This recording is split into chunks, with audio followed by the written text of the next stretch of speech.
Cuan, cuan, we be getting money. Cuan. Oke guys, sebelum kita lanjut ke videonya, saya share info bahwa grup STS akan open lagi STS rekomendasi dan diskusi di bulan Juli 2026 guys. Nah, ini grupnya udah ada kebetulan. Di sini adalah STS Rekom, di sini ada STS Diskusi. Nah, untuk diskusi teman-teman bisa chatting-chatting di sini, tanya jawab ya. Boleh bertanya, boleh nge-share apapun di sini tentang berita saham. Terus yang rekomnya hanya kita yang bisa ngetik ya di sini untuk ngasih rekom ke teman-teman semua.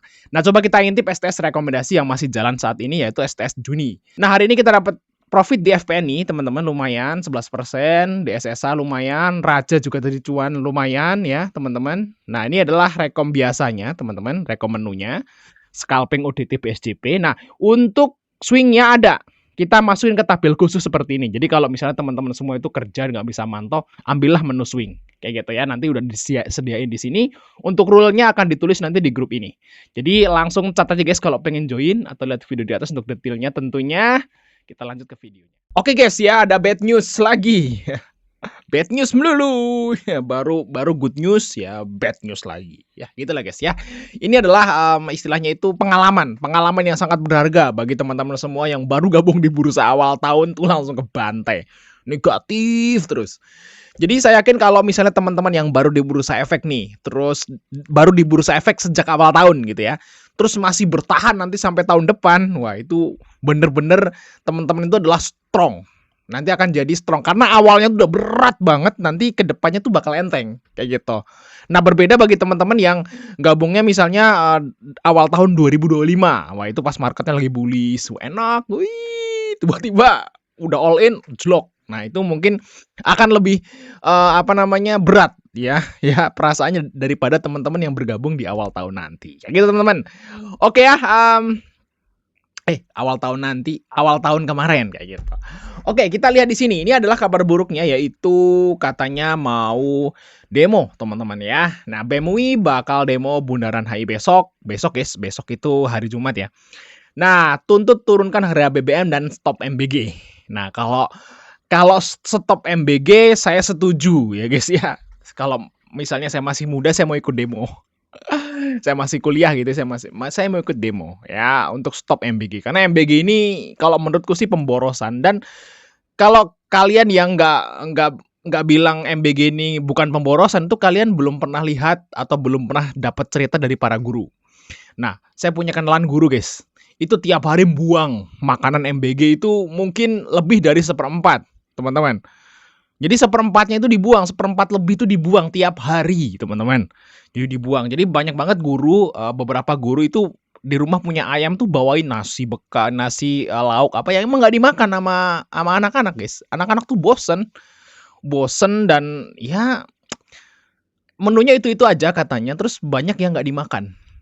Jadi bukannya jadi tai, mending jadi tai guys. Kalau MBG itu mending jadi tai, mending dimakan jadi tai, mending separohnya jadi energi. Tapi yang menjadi masalah adalah nggak sampai dimakan, teman-teman, dibuang. Itu kan mubazir dan anggarannya juga jumbo. Jadi MBG ini kalau menurutku sih mending stop dulu aja sih kalau menurutku guys. Dan waktu MBG kemarin ada berita mau di stop sementara gitu ya, murid nggak pada marah ya di sosial media, yang marah malah yang punya SPPG atau investornya kayak gitu.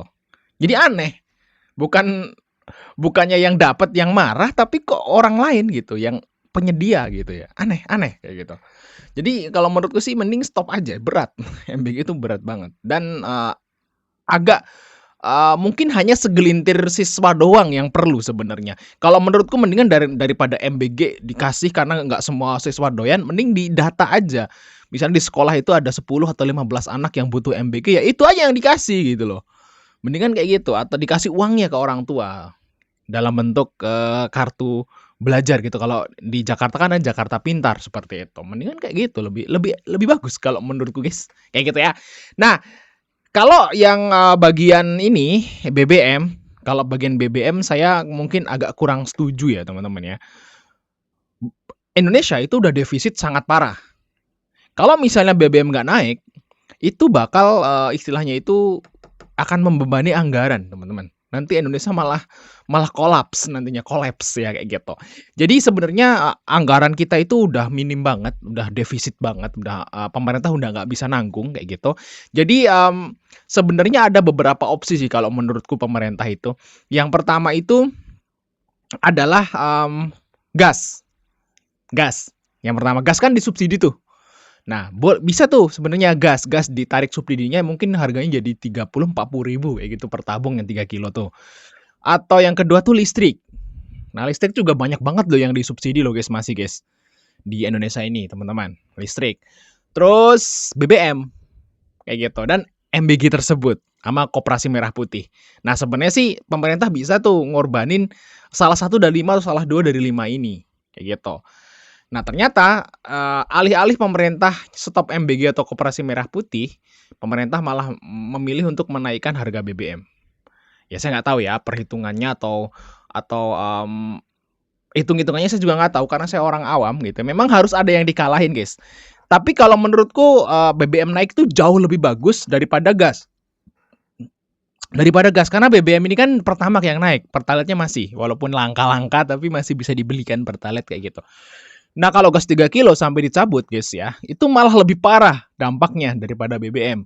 Atau kalau misalnya listrik juga kalau menurutku kalau dinaikin harganya atau subsidinya dicabut yang, golongan bawah itu juga akan parah. Oh iya, satu lagi yaitu BPJS teman-teman. BPJS itu juga ada, yang disubsidi yaitu BPJS kelas 3 itu guys, yang bayaran pemerintah tuh apa namanya. Nah, itu kalau dicabut juga parah juga. Yang paling paling aman sih sebenarnya, paling aman menurutku itu stop MBG, stop merah putih dulu. Paling aman ya, yang nomor 2 baru BBM. BBM di Pertamax ini ya, pemerintah masih mempertahankan MBG dan, Koperasi Merah Putih, tapi BBM yang dikalahin kayak gitu. Ya udah nggak apa-apa, itu pilihan pemerintah guys, yang penting kalau menurutku sih ya memang harus ada yang kalah, kayak gitu buat, nyelamatin, defisit anggaran. Oke ya, kita akan, bahas di sahamnya teman-teman, di sahamnya. Oh ya, bagi teman-teman yang pengen join STS Rekom kita masih open nih. Open ya STS Juli. Wih, Juli ini kemungkinan bagus guys ya untuk marketnya. Kalau menurutku Juli ini bakal bagus, jauh lebih bagus daripada Juni tentunya, apalagi Mei ya. Dan di sini kita hari ini nih guys di Juni kita dapat profit banyak nih dari Ratu, Kuas, Kelas tuh. Di sini cuannya tuh lihat. Terus ada swingnya juga kita dapat Akses, INTP teman-teman. Wow, Bumi. Ya, kita profit juga tadi teman-teman ya. Ya kayak gitu, lumayan. Jadi langsung catat aja guys kalau teman-teman pengen join STS rekomendasi. Nah, kira-kira dampak demo ini gimana ya ke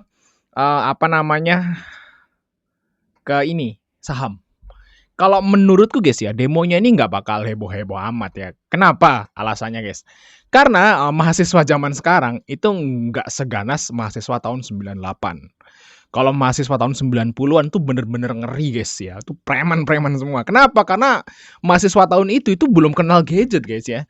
Orangnya itu ya anak-anak zaman dulu itu bener-bener fisik ya.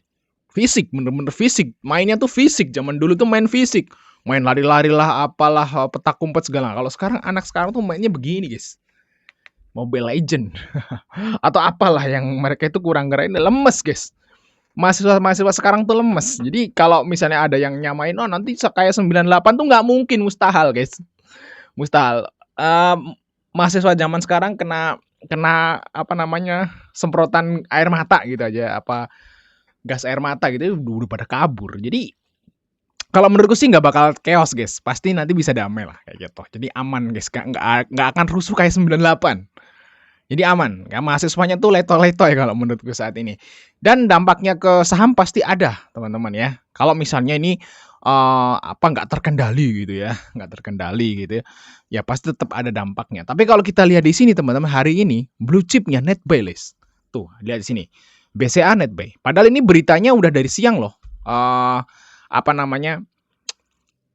Mau demo gitu. Tapi BCA masih NetBuy tuh. BCA NetBuy guys. Biasanya BCA tuh net sale-nya triliunan. Asingnya NetBuy BCA. Tuh. Telkom NetBuy. Tuh Antam, Bank Mandiri NetBuy guys. Walaupun merah ya tipis. Tapi NetBuy teman-teman. BNI NetBuy. BRI doang kayaknya net sale guys. Ya BRI net sale. Tapi tipis. 200 miliar tuh tipis. Ya kalau waktu marketnya jelek tuh triliunan net sale-nya teman-teman. Jadi bisa dibilang Kalau menurutku marketnya udah mulai membaik, teman-teman. Udah mulai membaik nih marketnya, guys. Harusnya ya. Semoga aja besok demonya ini, nggak terlalu parah kayak gitu ya. Saya kira juga nggak terlalu parah kayak gitu karena, mahasiswanya tuh lembek-lembek sih seharusnya kayak gitu. Jadi ya aman sih sebenarnya kalau menurutku nih ke saham deh aman. Masih, dalam, fase sesuai prediksi, yaitu di bulan Juli itu mulai naik. Jadi kalau di bulan Juli naik itu seharusnya, bulan ini nih udah mulai sideways, guys. Mulai minggu depan tuh harus sudah sideways. Nah ini kan, IHSG sempat naik ya di sini teman-teman. Nah ini wajar merah, guys, udah 2 hari rally, ini merah. Nanti kemungkinan mungkin malah turun besok teman-teman. Tapi turunnya gini ya, terus sideways. Nah, Juli mulai naik. Karena prediksi itu Juli naik, teman-teman. Juli, Agustus tuh naik. Karena yang sesuai yang saya bahas kemarin tuh, ada banyak, payment debt ya, payment debt, apa namanya, saham-saham yang bagi dividen jumbo tuh. Nah, otomatis akan dapat dana masuk gede dan pemerintah juga mulai intervensi kayak gitu ya. Terus, pemerintah kemarin juga ngumpulin para bos-bos sekuritas kalau nggak salah 30 bos sekuritas dikumpulin. Saya kan ini membahas tentang mau nge-pump IHSG kayak gitu. Kayak gitu. Jadi istilahnya harusnya sih aman. Tetap Juli naik, guys, IHSG, teman-teman. Walaupun nanti ini masih sideways dulu, baru nanti Juli ngegas kayak gitu. Jadi bagi teman-teman yang istilahnya itu, masih nyangkut nih di saham-saham blue chip, sabarin aja. Kalau menurutku, guys, target IHSG itu nutup gap. Ini ada gap nih sini, teman-teman. Nah, di sini. Tuh. Mungkin bisa ditutup Juli atau Agustus lah untuk si gap-nya. Ya, telat-telat September lah kayak gitu. Teman-teman ya sampai ke sini nanti. Oke, thanks sudah nonton, guys. Sampai ketemu di video berikutnya, teman-teman.